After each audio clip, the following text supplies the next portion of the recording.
Almost there, ladies and gentlemen, almost there.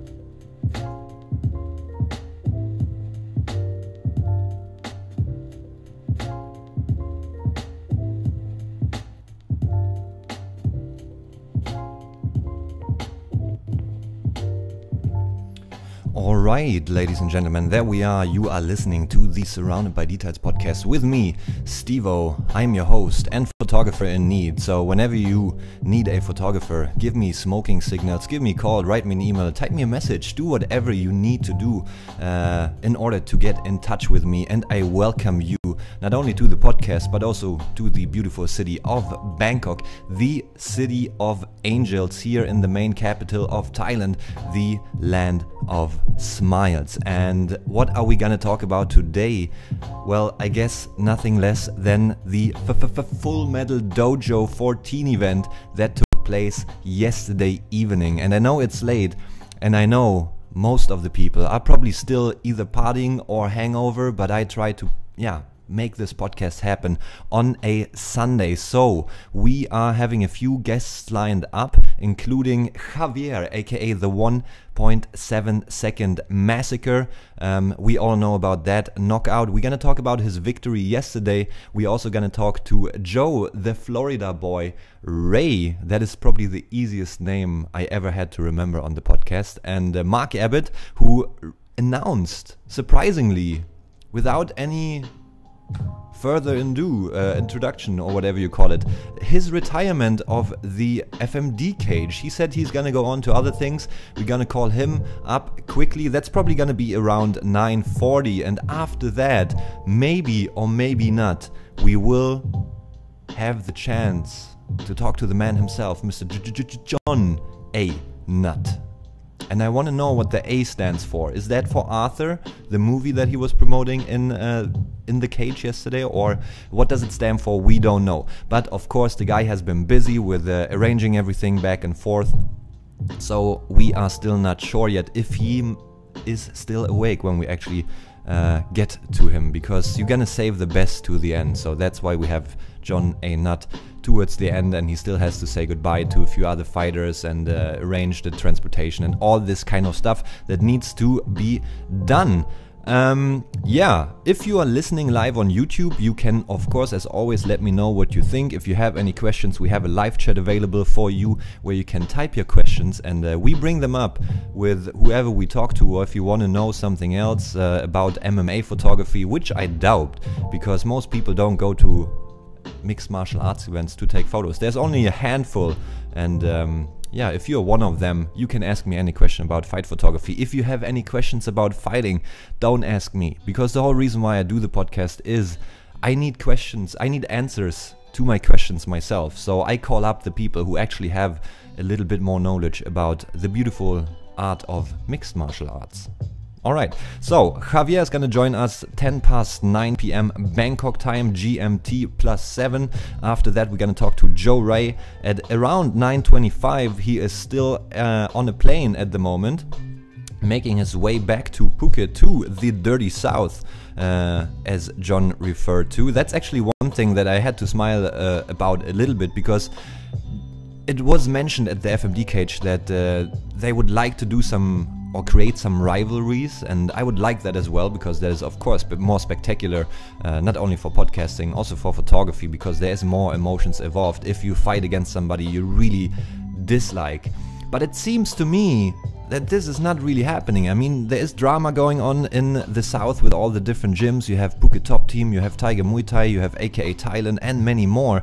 But today I posted a video of Top Noi, and that brings me to my first subject before I call up Javier here, because there is no way around. Top Noi has been fighting at basically every promotion in Thailand that is available for a fighter. I'm talking Full Metal Dojo several times, I'm talking Primal FC, actually met Joe from Primal FC at the event yesterday, it was good to see him, and of course TFC, Thailand Fighting Championship, he fought there as well, only 1 week or 1.5 weeks later after Primal FC last time. So he's a busy guy and he keeps on winning, and he keeps on winning in entertaining fashion. So my question is, dear audience, what do you think? Do you think that Top Noi deserves a main event? And I would love to talk about that to Jon or the fighters in general, because we are in Thailand, we are in the land of smiles. And last time we had Tommy Hayden versus Will Chope, this time we had Marcelo versus Joe. Why not headlining with a Thai main event again? Because I think this happened actually before in Full Metal Dojo, if I recall correctly. Maybe that was 6, 7, 8, 9. I don't even know anymore. We are at Full Metal Dojo 14 already. Time goes fast. I started shooting with them at Full Metal Dojo 6. That was, and ever since there's many things that have happened. But yeah, Top Noi took the mic after the event or after his fight, and he said something. We can't really know what he said. It sounded a little bit English, a little bit Thai, but it sounded also very proud. And the reason why I bring this up is because I believe that Top Noi is exactly saying what I'm trying to say. Put this man in a main event, or give this guy somebody else, a higher level. Does he deserve to play in the big league? I don't know. And yeah, to come back to the video that I was talking about before, that was actually of Top Noi hitting the pads, warming up before his fight, and man, what an entertaining fight. Definitely one of my favorite fighters here in Southeast Asia, and I would love to see him headline against somebody worthy. Somebody worthy. We don't want to do anything that we might regret, because we don't want to watch fights which are just silly. We want to watch fights that are entertaining while we have a good time watching them. You know what I mean? So even if a knockout is spectacular, somehow you want to have a little bit action. You want to have, yeah, a little bit more than 1.7 seconds, Mr. Javier Trujillo, or however you say your last name. I gotta ask him again. By the way, he was on the podcast not long ago, episode number 104. So if you want to find out where he's from, what he does, and where his passion is besides fighting, go back on our YouTube channel all the way to episode 104. 12 episodes ago, and you can find out about that a little bit more. If you're listening on Podbean or iTunes, where you can download all our episodes for free, audio only, then please switch to YouTube and yeah, or just scroll down wherever you are. Again, wherever you are, whatever you do, sometimes you gotta slow down a little bit. And we are about to speed it up a little bit, actually, because we are about to call up Javier, and I look here on my card with my notes. There's several other things that I would like to bring up, but I keep them depending on how fast we move forward here with the interviews. If there might be some interruption, I would like to keep a little bit for safety, so we can go to these subjects in case something happens. So let's make it happen. We have 2 minutes left here, and that brings me to something as a photographer that I have to say. Hey, what happened there? Light testing. Man, the light was not the best one at the new location, because Full Metal Dojo moved to a new location. Now, with that being said, of course, there always needs to be a little bit of time to arrange certain things, but that's why you have a rehearsal. That's why you go in there a little bit earlier. That's why you rehearse, maybe get the opinion of another photographer, of a film guy. I mean, there's a live stream crew. I don't know what they do all day long, but come on, man. From a photographer perspective, I have to say the light needs to be fixed, no matter if you're there for the first time or for the 100th time. There is such thing as rehearsal. It is 9:10 on my clock. Well, not really, it is 9:09, but by the time I actually picked up Javier's number, it will be 9:10. Looking forward to what he has to say, because preparation might not have been as wild as they were for the last fight. And where do we have Javier? Oi! Oh, that was close.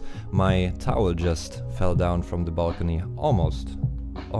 It's still hanging there. Maybe by the time I'm done with this podcast, the towel went all the way down to the floor. So, Javier, give me seconds, ladies and gentlemen. Be patient with me. Javier, where are you? All the way down. There we go. And give him a call.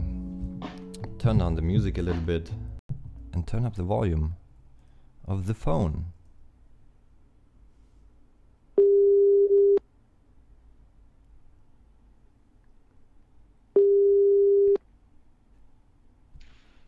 Hello? Hello! Hey, what's happening, man? Not much, man. Headache and a little bit of hangover. How about you? I'm about the same. How long did you go out last night, or did you celebrate after your victory? Oh, yeah. I stayed at Insanity and just had a good time meeting up with some of the people who attended the event. And had a few vodka Red Bulls. So, yeah, I can hear your voice, man. Yeah, well, what's funny is that I got a cold earlier this week. I didn't want to mention anything about it, so I think the last night festivities kind of did help. So well, sometimes you gotta enjoy your victory, and there's something I wonder, because we all know when you have beautiful ladies around at the club, you buy them drinks. But how does it work if you win a fight? Do people buy you drinks, or do they just don't give a shit? Yeah, I do. I mean, you get drinks. I get drinks like most of the night. Somebody's offering you one. You're like, yeah, sure. You take this. You take a shot here with somebody else, and next thing you know, you're out until 4 or 5 in the morning. You know. Well, but that's not all we're gonna talk about, because certain things are just whatever happens in Vegas stays in Vegas. But something else that I wanted to talk to you about is, of course, your fight event against Goku. I asked you the questions at the weigh-ins, and I want to bring it up again here on the podcast, because not everybody has seen that video, and you can find that, my dear audience, on fightnation.com in case you want to know what I talk about.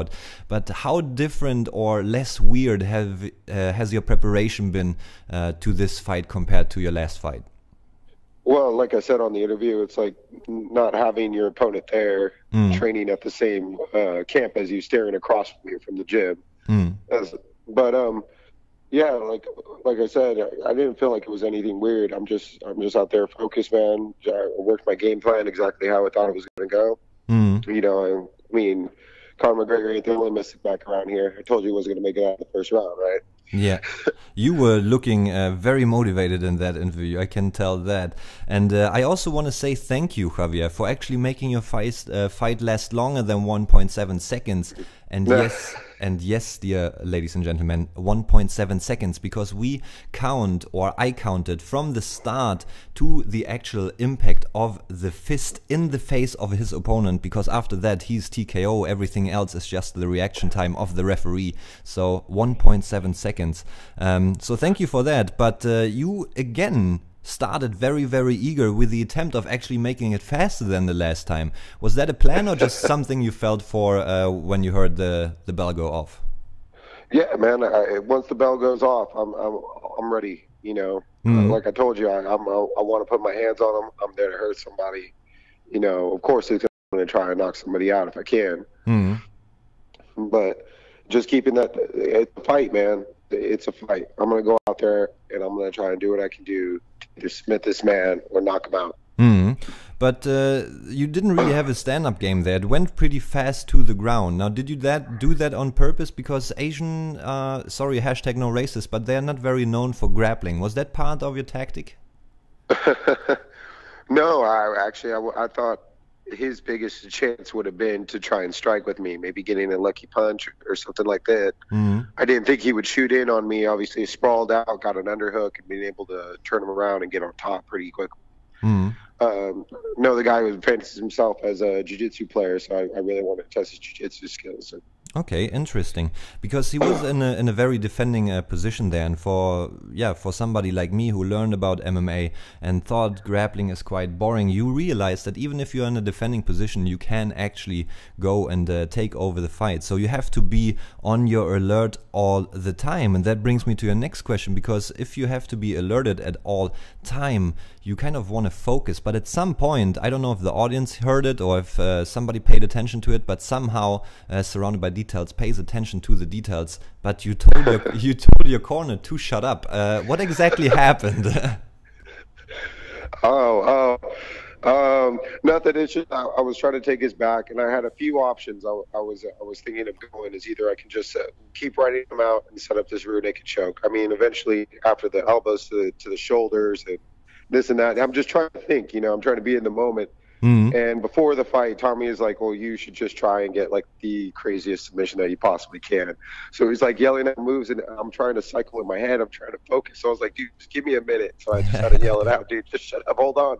I'm thinking here. Now, how does it? Yeah. Just a funny little joke that we had before. I thought that was so interesting. Sometimes I wish I could record video. You literally looked up, for people who didn't see the fight, you looked up in between and just said, shut up. And then you kept on going. I thought that was very, very entertaining. And can you tell me a little bit about your corner? Because Bangkok Fight Lab did represent several fighters that night. You, Marcelo, and then I forget the name of the other guy who had his pro debut earlier. Paul Windsor. He's the boxing coach at the Fight Lab. Okay, Paul Windsor had his pro debut earlier. Who was coaching you? Because there's only 3 people allowed in your corner. Who did you choose, or is that something that your corner makes up? No, I mean we pretty much choose. I picked Amr, Rustam, and Tommy, of course. Tommy just because he has an overall understanding of the MMA game.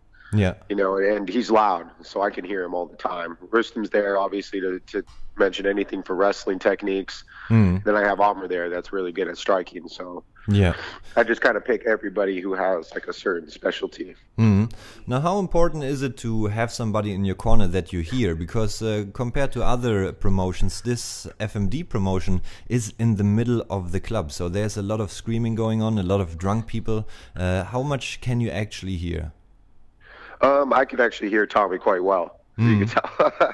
But yeah, Tommy's loud, man. He keeps his word actions to like simple phrases, something that you can keep going over your mind and plan it out. So I think he's an excellent cornerman. Yeah. And talking about corner, completely unrelated. I don't know why I said talking about your corner, but you had one very fast fight which you won by TKO, and now you had a fight which you won by submission, rear naked choke.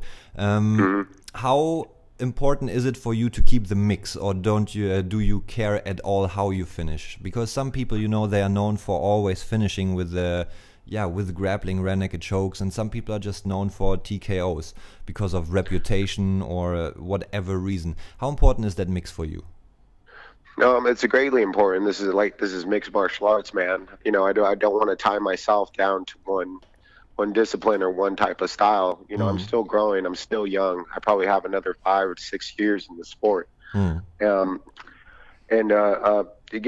think it's extremely important to obviously show and demonstrate to like any future opponents that, hey, I'm dangerous everywhere. Like if you're going to train for me, you got to train everything. You got to train your wrestling, you got to train your boxing, and you got to train your grappling. Because I'm coming for you. Yeah, and how much did you actually enjoy this fight? Because in both fights, again, I know I repeat myself, I apologize, but you seem very, very dominant. I mean, you're a very eager person. I got to know you in the last episode 104 for the audience again. You are somebody who likes a challenge. So how much would you like to get a real challenge next time? Is there anybody specific that you have in mind that you look forward to fighting? Or what is next for you in your mind? I would say what's next for my mind is, I would like a challenge. I told everybody at the show that, hey, man, I want a sword. Went over to Tommy's place and saw his, and I thought it would look good at my place. So the next full Metal Dojo event, I would absolutely love to fight for a sword. Now show that I'm the welterweight, champion holder. And then eventually, I just watching ONE FC, watching a couple of the other organizations, I feel like I could beat any welterweight. in those divisions. Interesting.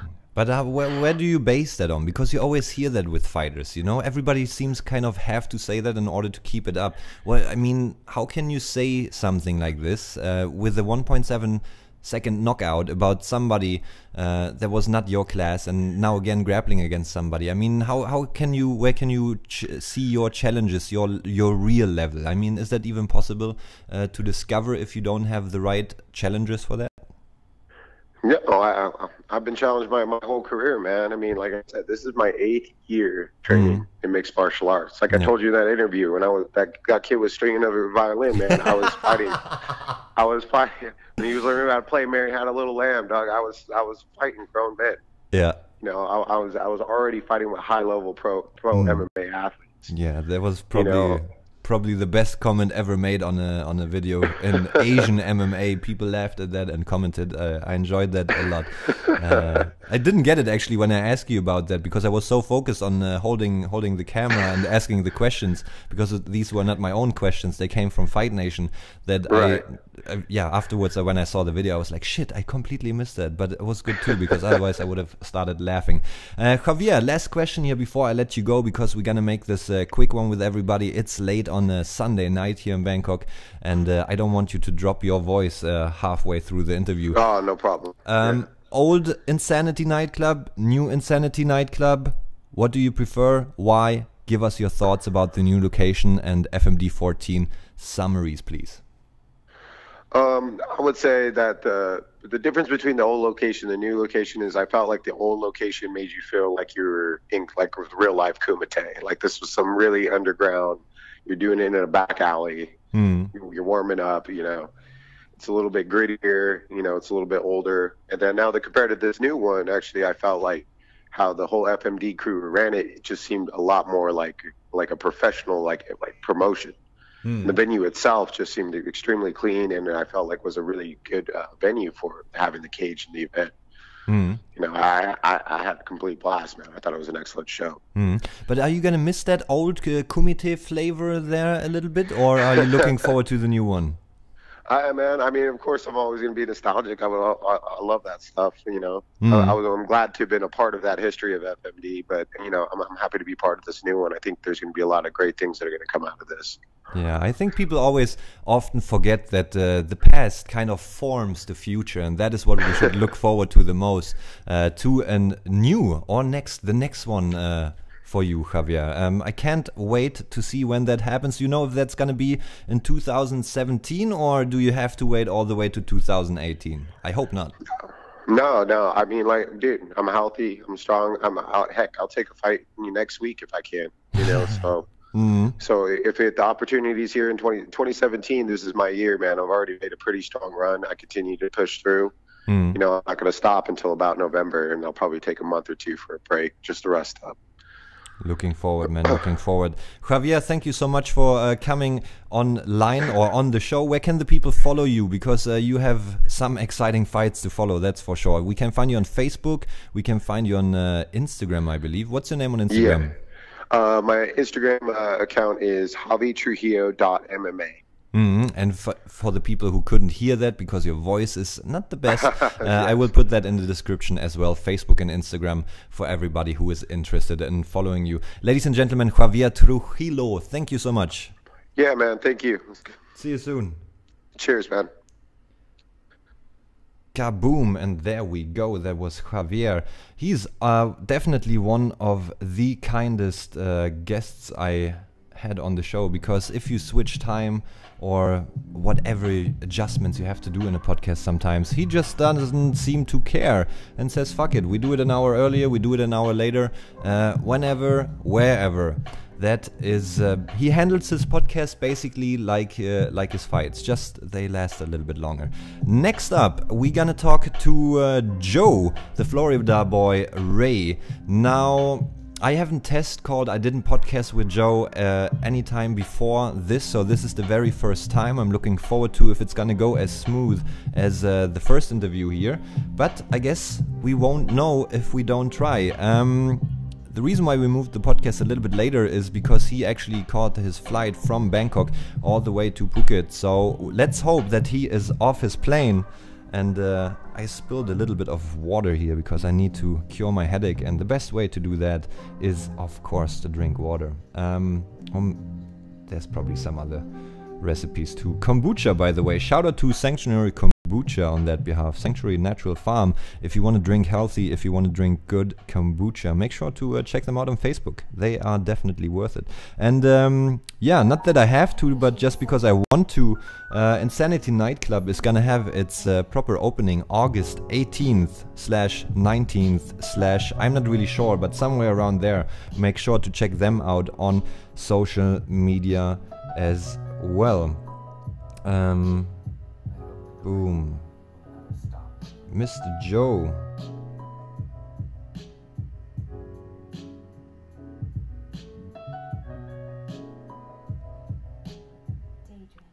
And there we go. It is connecting. Well, that didn't turn out well. But we...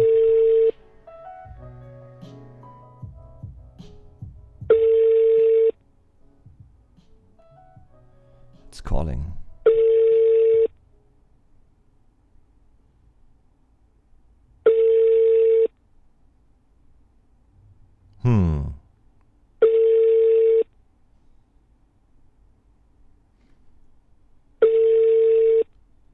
If somebody's listening, who knows, Joe? Tell him to answer his phone. Well, we're just gonna do it another way, because there's several options. We have WhatsApp, for example. So all we need to do is to go to WhatsApp, type a new message, and see if we have any better luck.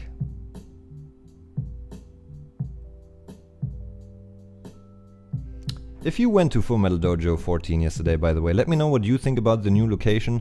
Let me know what you think in general about the card. There was a few hiccups, there were a few promises made, and then they didn't happen with TJ Miller, and of course some changes in the fight cards. That always happens. Yusuf Weber, my boy from Bali MMA, was supposed to fight, unfortunately had visa issues, didn't work out either. Was looking forward to see him, the Silverback, back in the cage. But sometimes you can't always get what you want. And if that sounds familiar, Rolling Stones, ladies and gentlemen.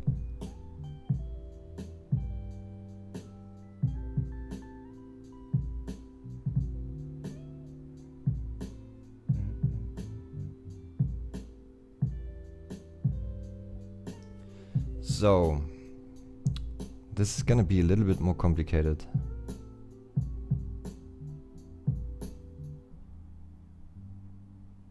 He gave me a number which apparently doesn't work. Does anybody out there know his right number? Now I have to go to the group chat we had before. My apologies for this small hiccup.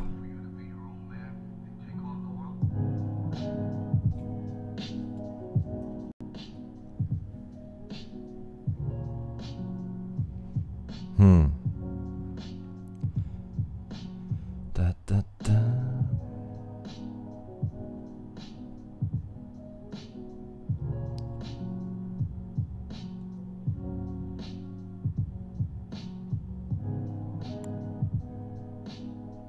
So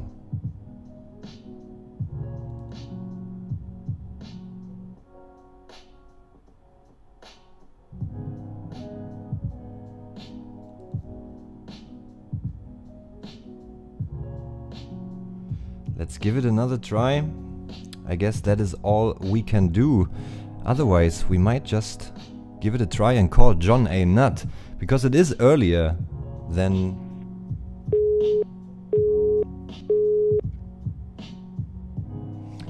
The user is busy, so I guess all we gotta do is give Jon Nutt a call. Maybe Joe is still stuck at the airport, and see if Jon is still awake. A lot of names with Joe, John.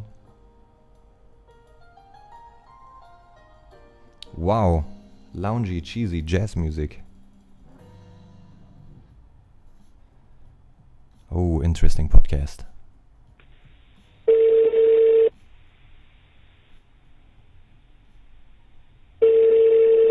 Is he alive? Will he answer? Hello. Hello, Mr. Jon Nutt. Who is this? This is Stevo from the Surrounded by Details podcast. Are you still awake? How are you, buddy? I'm wonderful. How are you? I'm okay. Not great at the moment, but I'm okay. All right, man. We really appreciate your time, and we really appreciate you making time for us. So we're going to make this a quick one. First of all, we just talked to Javier, and we were asking him about the new location compared to the old location. And he said the old location had kind of a kumite feeling, while the new location seemed like a step up. How was your feeling and your preparation ahead of this completely new and bigger location that you moved to? Hold up, brother. I didn't hear that question. I'm in an alleyway right now. Okay. And literally, I'm walking away, so I didn't hear the question.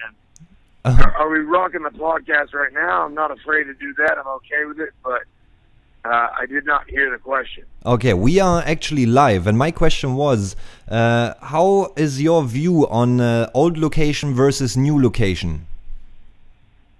Say that once again, brother. I didn't hear. Old location versus new location. Yeah, procreation versus limitation. Okay, John, it seems like we have some difficulties here with bringing my questions across. Maybe we just gonna try this another time. How do you feel about that? Man, again, I apologize, Steve-O, man. I literally can't hear what you're saying in terms of the Asian. What are you saying? What are you saying, brother? Okay, I was asking you, how do you compare the old insanity, the kumite feeling, versus the new location, the more step-up club feeling? The connection is so bad, I cannot hear what you're saying, bro. I apologize. Okay, then I think we just leave it with that, and we maybe try it another time with Mr. Jon Nutt. A classic FMD.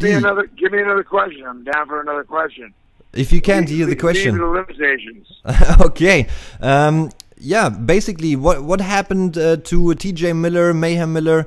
You had a few announcements. Yusuf Weber was supposed to fight, visa issues. What can you tell us about your preparations ahead of FMD 14? Yeah, okay. I'll tell you that. With TJ Miller, man, that was a huge learning experience for me, man. Mm-hmm. I've never dealt with CAA before, and CAA is one of the largest agencies in the world. And we thought that we were going to have everything down, and they were going to come over here and blast everything off, and it was going to be. I don't know if you saw, but Snoop Dogg got signed. Mm-hmm. Did you see that? No, not really. Well, again, I believe that I'm going to bring large entertainers to be alongside of smaller entertainers, if you will, and grow the sport that way. That's the way that WMG will grow it. Mm. Basically, what happened with me is that the Deadpool movie is larger than Full Metal Dojo. Yeah. Which a lot of people can understand. I don't understand that. That made me very angry. Mm-hmm. And again, we had things worked out for him to be here in a certain amount of time and a certain amount of level. But unfortunately, the way that they work out their contracts and everything that they do, they're awesome.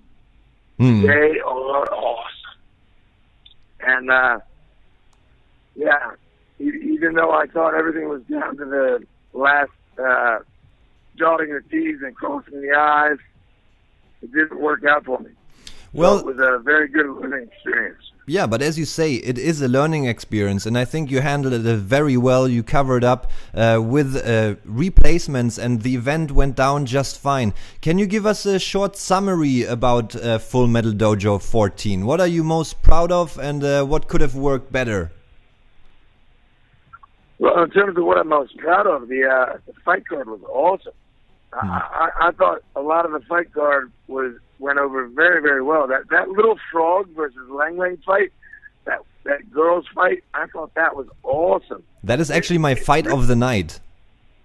Right? So yeah. Again, the little frog, so much heart. So much heart was displayed from both those young women. I thought that was absolutely exceptional. You know, I'll tell you what, we were breaking in a new venue, and you know how I roll on my venues. I definitely enjoy working with the same ones. So having that place last night, a little overwhelming. I mean, I'll tell you what, man, that was our 14th show, and if I have to tell you the honest truth, it felt like our first show. I'm not very impressed with what I did last night, although everybody had a good time. The party's always a good time. Why is the party not going to be a good time? Correct. But, I mean, personally, I want to step up the entertainment value to another level, and I didn't really feel like I got to do that last night. So we'll jump on that in the future. So can you tell us a little bit more before I let you go here? When are we gonna be able to see FMD 15? How much time is gonna be in between? Because normally you always have a month or two in between your events. What is your plan for the future? Well, we're gonna break off some other shows before that. Ooh. So I mean, again, like what are we gonna do? Of course, there's Full Metal Dojo 15 coming up, and we plan on doing that around Halloween. That's going to be a Halloween show. That's a long break. But, yeah, that's a long way. Why is it a long way? Full Metal Boxing is coming out. Ooh. FMB, Full Metal Boxing. We're going to have a Full Metal Boxing show coming up. Probably the best Mayweather-McGregor fight party of the Southeast Asian note. That's not even a hint for your ass. That's a worldly view of it. It's all going to happen here in Bangkok. I'm telling you, man, it's going to be awesome. That's up on that screen. You guys are going to get to watch it, and then after they get done fighting, 6 fights, boxing matches. So yeah. And again, we plan on moving into the FMB, into the Full Metal Boxing. Plan on moving into the different combat sports. So, personally, again, I plan on doing Full Metal Dojo. The next one is going to be around Halloween. We plan on doing one after that by the end of the year. But in all honesty, man, we're working with a bunch of DJs. We're working with a bunch of comedians. We're working with a bunch of bands. And all of these, we plan on having fights at. So, in all honesty, they got to call me Johnny. There will be fights. Because that's going to happen, bro. That's going to happen. Well, you're going to go to a concert. You're going to go to a concert in a little while. Be like, why are those guys in a cage? Yeah, Ed Sheeran. That fight is happening. You know what I mean? We are all looking forward to that. That is for sure. Because FMD is always entertaining. So, yeah, I can't wait for FMD 15 to happen. And, yeah, all the unknown stuff that you just hinted towards. That sounds very interesting. And, of course, I'm going to put all your social media below in the description. We can follow you on Facebook, of course, where you live stream all your events. We can also find you on Instagram, but you're not so active on Instagram, actually. Yeah, man.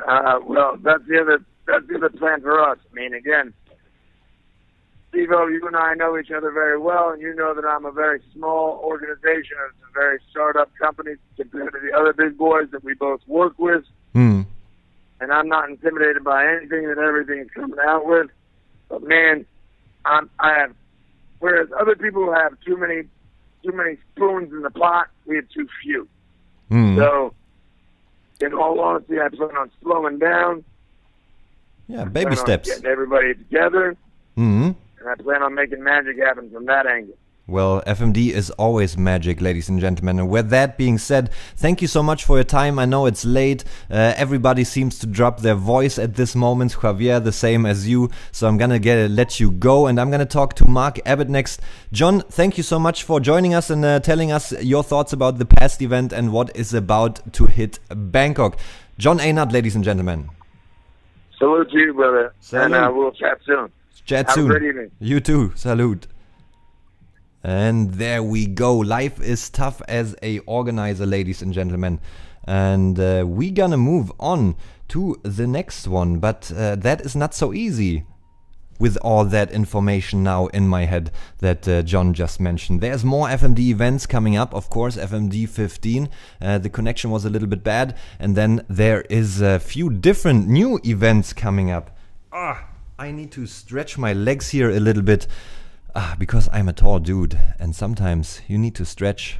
I need to do more yoga, and I believe it looks a little bit like everybody can use a little bit more yoga after a heavy weekend like this. Next in the lineup, or before I actually call up, or I should call him up very soon, but Jon mentioned it there, fight of the night, and also my fight of the night is Surarak Kamla from Thailand versus the little frog, or the green frog, some sort of frog, but Tarot Sam from Cambodia. What a three-round war. Nobody gave in and they just kept on going. It went back and forth. It was, for me, I kind of don't always see the whole fight because I look through my camera and I run back and forth and I run around.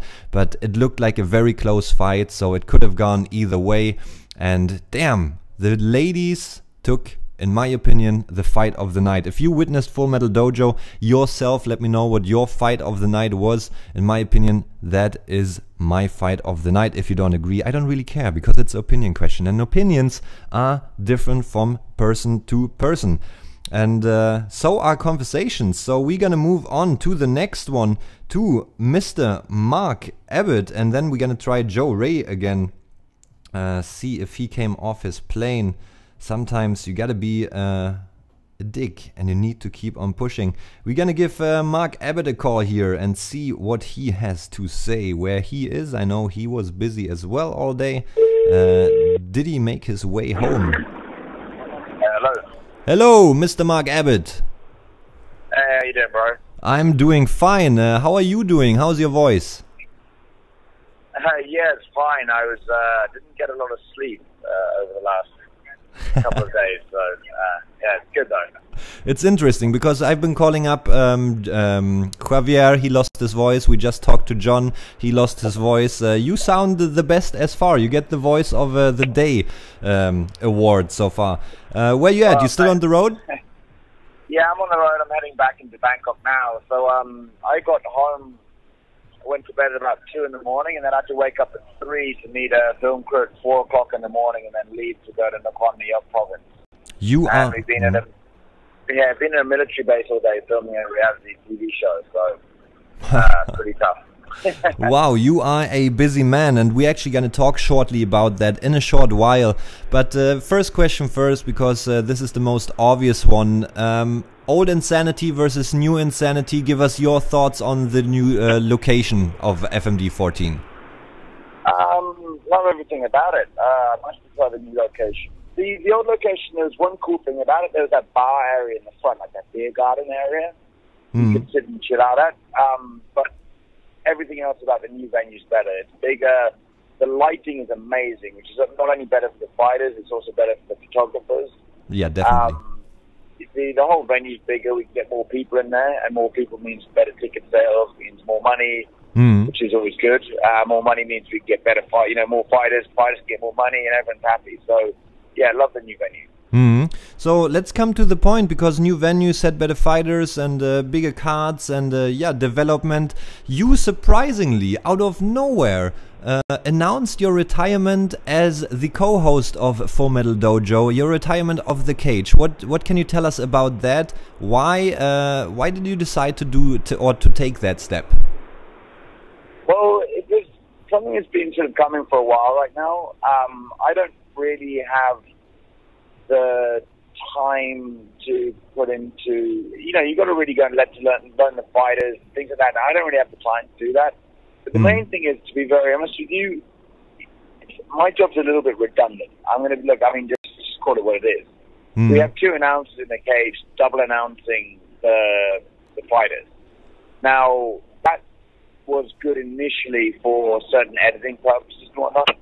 But the thing is, now we're live on Facebook, it just slows the flow down. I don't think it's necessary.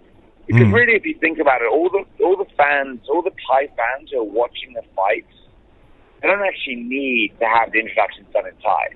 They know who's fighting. They know who they are. They know what their names are. So it's not actually necessary.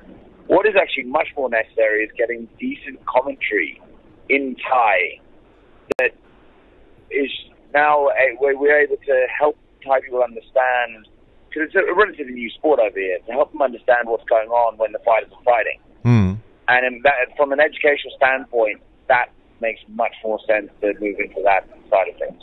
Yeah, I agree. So are you saying that you are going to retire out of the cage, but you're still going to be involved with Full Metal Dojo and do TV commentary or live stream commentary? Yes. The frequency of that and whatnot is obviously, that needs to be discussed. We need to have a look at a few things. Everything's up in the air right now. But what I can say is Full Metal Dojo is the greatest MMA event you'll ever go to. And, hell, I'm going to move everything in my schedule to make sure I can be at every single event. So absolutely love it. It was more of it wasn't a retirement of that I wanted to get out of the scene. It was just it was slightly redundant to have me in there. And it makes a bit more sense to have Thai commentary where we can show people what's going on the ground. Because when you have people watching the MMA, sometimes they don't know what's going on the ground. They don't know why people are doing certain things. Yeah. And it's good to have good commentary that they can explain to people the fighters' personal records, what's going on, what they're trying to achieve, who wants to keep it standing, who wants to go to the ground. And there's a good chance I'll be alongside Shannon doing that. And obviously Shannon's a very highly skilled fighter and a great commentator, so to be alongside him would probably be very beneficial to Full Metal Dojo and the Thai market. That sounds very interesting, because for the people who don't know your background, we had you on the podcast several times. You started with fitness videos, and now you did the cage commentary or announcements. I'd like to see the development. You also recently started your podcast. Can you give us some information about that? Because, of course, I try to listen, but I don't speak fluent Thai, so I don't understand everything, but I enjoy to see the progress you do, and it's nice to see your next step. Where's your podcast at, and how much is that going to be involved in this whole thing? Caption mark. Well, thank you for bringing that up. Yeah, you're actually the guy who gave me the idea to do it, so I want to thank you for that idea. It was going on your show that we discussed actually doing that. So it's Caption Mark. So Facebook.com/Caption Mark. What we're doing is we're focusing it mostly on fitness industry in general. Which obviously MMA is incorporated into that. It's not an MMA podcast. It's much more fitness and success, of which MMA would be one part of that, if that makes sense. So then with the Caption Mark, obviously, I want to get some of the fighters from the Full Metal Dojo onto my podcast and to discuss with them a few different things, like what they think about the different rule sets around, getting ready for the fights, what they think about their opponents, how they cut weight, things like that. Also, and I think it's very interesting to hear their stories about how they got into it, how they're enjoying it, how they mentally find the preparation for the fights going on. I think that's something that people want to hear. Yeah, that is very, very interesting again and again, and I need to learn more Thai. It actually motivates me to learn more Thai so I can understand what you talk about, because I find this whole subject very interesting. Mark, before I let you go here, because I try to keep the interviews very short, because everybody is losing their voice and still busy, and it's Sunday night basically, so kind of people want to go to bed as well very soon. Do you have a fight of the night from yesterday? It's always, I kind of don't like saying fight of the night, because, everyone's looking for something different from the fight. If you're looking at heart, pushing it forward, really grinding it out, and just attacking the whole time, you got to give it to the ladies. I don't usually, look, I'm going to probably burn myself here. I'm not really usually a fan of women's MMA, and that's going to be labeled sexist or all sorts of that. Saying that. I do apologize. I do apologize to every woman who's hearing this. It just doesn't excite me. I like watching it where, a guy can accidentally knock you out, and I find that so much more exciting, where they can knock you out with any punch. But that being said, though, I have been constantly proven wrong. I find a lot of the women's fights really, really interesting, really, really fun. They really go at it. So I'm inclined to give it to them. That being said, I do think that it's maybe a strange call. I really enjoyed Joe Ray's fight. Yeah, that's true, even though it didn't last so long. Yeah, it didn't last so long, but what I found really interesting was just how quickly Joe Ray was able to adjust to the range difference. You could see right at the beginning that there was a clear difference in both weight and height and range. Yeah. And you could just see that what happened there is Joe got hit a few times, and you could see it was his experience, just being a veteran of the sport. He was able to just kind of slug through it, work it out, fix the situation. And okay, let me just say that would be performance of the night, not necessarily fight of the night. Okay. Joe Ray would be performance of the night for me. Okay. The way you saw in that round, you saw how he adapted to his fighter, to his opponent. I thought that was really good to watch. Yeah, I actually have that on my little info card here. When I get him on the phone, I hope I will make that happen because he's still on the plane, I guess. But he kind of seemed to weather the storm and then really quickly adapted to Marcelo, and then it went downhill for Marcelo and uphill for Joe there really quick in round number 1. One more thing that I have on my mind here, sorry to keep it a little bit longer, but you mentioned your podcast before. What do you think about Top Noi? Because for me, he's one of the most exciting fighters to come out of Thailand and maybe even Southeast Asia, because he has a good combination between Thai Muay Thai skills and the Western cockiness in order to get the attention. Can you give me your thoughts on Top Noi? Obviously Top Noi is a really, really fun guy to watch. He comes out, he's always grabbing the ring girls, I give him hugs, but not in a creepy way. He does it in a really cool way, and I think that's really, the guy is just really, really fun to watch. Full of personality, always gives a post-fight speech that no one can understand, and I think that's kind of endearing. Really love the guy. That being said, I was a little bit disappointed with his fight last night. Oh, how come? Well, the guy has great skills. I mean, his stand-up's obviously his bread and butter. His pedigree is his Muay Thai. And I felt that he went in there very, very confident that he was going to smash the guy on the feet, and it didn't quite happen that as nearly as easy as he was expecting. And there was a real big lack of aggression that I was expecting from him in that fight. I mean, don't get me wrong, obviously he got the job done, which is really what it's about. Yeah. But I was expecting a bit more aggression from him. Because that's the thing, I think this is with all MMA fighters. Very, very hard. If you want to be very confident, you want to talk shit, you want to hug all the ring girls, be the star of the night. When you fight, you gotta bring it. Do you know what I mean? You gotta fucking bring your A game. You've got to go in there and you have to hunt your opponent down. And I'm not saying that he's doing the talking about killing his opponents and whatnot, but he did. He flipped him the finger. If you're going to do that, you can't be counter-striking. You've got to be aggressive. And maybe this is my opinion. You've got to aggressive. You've got to bring it. You've got to go in there and you have to absolutely execute the other guy. You've got to humiliate him.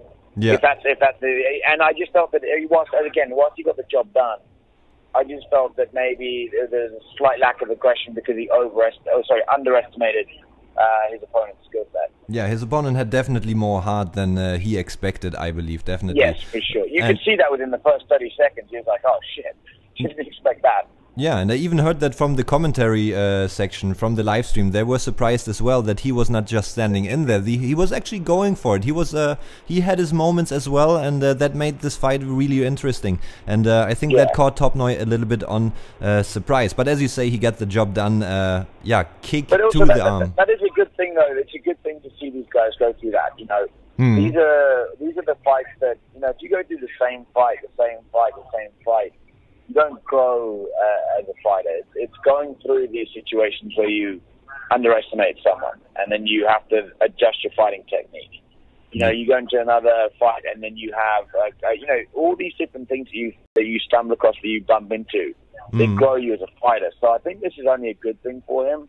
I was just expecting a bit more aggression. Yeah, well, I think, in my opinion, I think everybody should lose at least once, because it's the weakest moment that defines you as a person and as a fighter. I'm thinking of Ronda Rousey versus Conor McGregor, for example. You see Ronda Rousey just coming up with a complete different personality, and Conor McGregor or Dominic Cruz just taking it as champs and go and answer the question. So I think that defines you, and who knows? Who knows? How much would you like to see Top Noi headlining a MMA event in Thailand? Because he has been busy everywhere at Primal FC, Thailand Fighting Championship, and of course FMD, which I think this is where he belongs. I still want him fight. I want to see him fight Y2K again. Obviously, I love Y2K is a scary man. I mean, these two guys are two guys that they're scary guys. They've got absolutely electrifying stand-up skills. Just something that, I mean, Y2K gets you in a Muay Thai plum, and you better pray to every god that's ever existed that he does not hit you with one of his knees. And he had a fight with Top Noi, and it was a debatable stoppage. Some people saying it was a good stoppage, some people saying it's premature. It's always hard to tell. And I always say to people, when you think there's a premature stoppage, it should always be premature, because from a referee standpoint, if you stop the fight a bit early, you're an asshole. If you stop it a bit late, you're going to court for allowing someone to get fucking killed. Yeah. So, it's always better to have a slightly early stoppage than a late stoppage. That being said, there's a lot of bad blood there, because obviously he didn't feel that he was also winning that fight right up until that happened. So I would like to see those two guys maybe main event or co-main event at a Full Metal Dojo in the near future. I would like to see that. That could be a great grudge match, revenge match, whatever you want to call it. I like that, and I can see the promo for that too, because I think especially a guy like Top Noi deserves a certain promo. And yeah, Mark, with that being said, I can not do much more than thank you for your time, even if you're still on the road, for your input. And yeah, I'm looking forward to what's coming next for you, and hopefully until then I learn a little bit more Thai. Excellent. Well, thank you very much for calling, and giving me the idea to do my own podcast, and I'll continue to listen to yours. Well, thank you so much. I will definitely tune into yours too. Caption Mark on Facebook. I'm going to put the social media information below in the description here on YouTube. Mark Abbott, ladies and gentlemen. Thank you so much. All right, thanks, man. Take care. Bye-bye. Boom, and there he goes, Mark Abbott, a true professional. No matter where you are, you gotta make that happen. Same as Jon Nutt. If you're still out and about handling fighters and guests, you take the call when we do call, because we are Asia's most creative and fastest growing podcast. And I say that until somebody proves me wrong. So yeah, I guess so.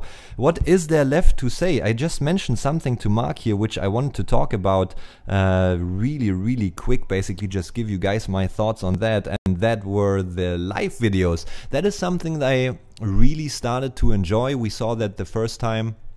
My apologies. We saw that the first time with Tommy Hayden versus Will Chope, where they made this entry call for the fight video kind of concept. Jon has a short clip. He takes a phone, he gives the call, and then the camera switches to one of the parts of the main event. They take the call, and then they make a really cool 80s MTV kind of style video where the main event heads to the venue, and then once the camera and the fighter arrives at the venue, bam, everything switches to reality and the fighters do actually walk in, just like magic, from the big screen to the venue. So I really enjoy that. I think that is a really cool concept. I would like to get those videos actually online on their YouTube channel. As Jon mentioned, it's a really small team, so it's very difficult to handle everything at the same time, and many things needs to be done in order to keep this thing going. So big shout out to the whole FMD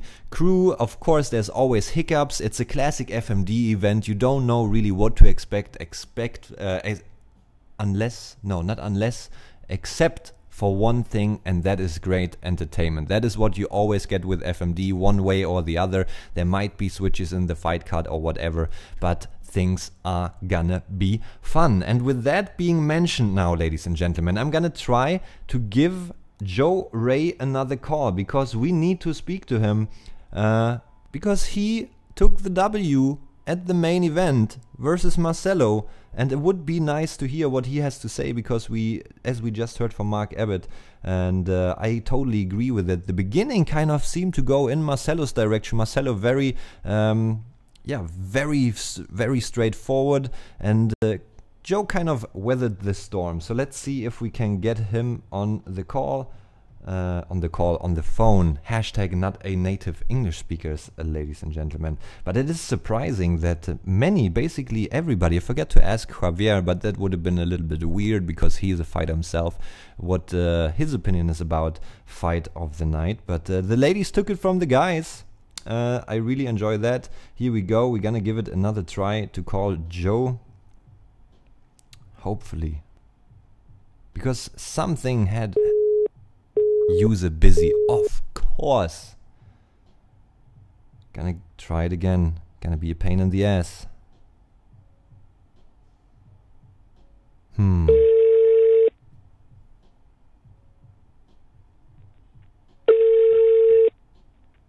It's calling.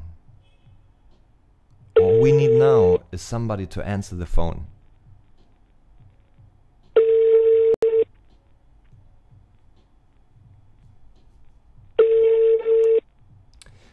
God damn it, I saw this coming somehow, because as I just said, with FMD everything is a little bit wild, and you never know what's gonna happen. Maybe John dropped out of the interview because he was busy, and then yeah, John actually answered, and Joe dropped out, which I wanted to thank him for the great picture and the patience for the photographer he brought, a real professional. He had some troubles in Battlefield, so I wanted to talk about his preparation and how that looked, because the last month haven't been easy for him. But before I give up, let me see, because the wonderful Facebook might provide another way. As you know, there's many ways leading to Rome.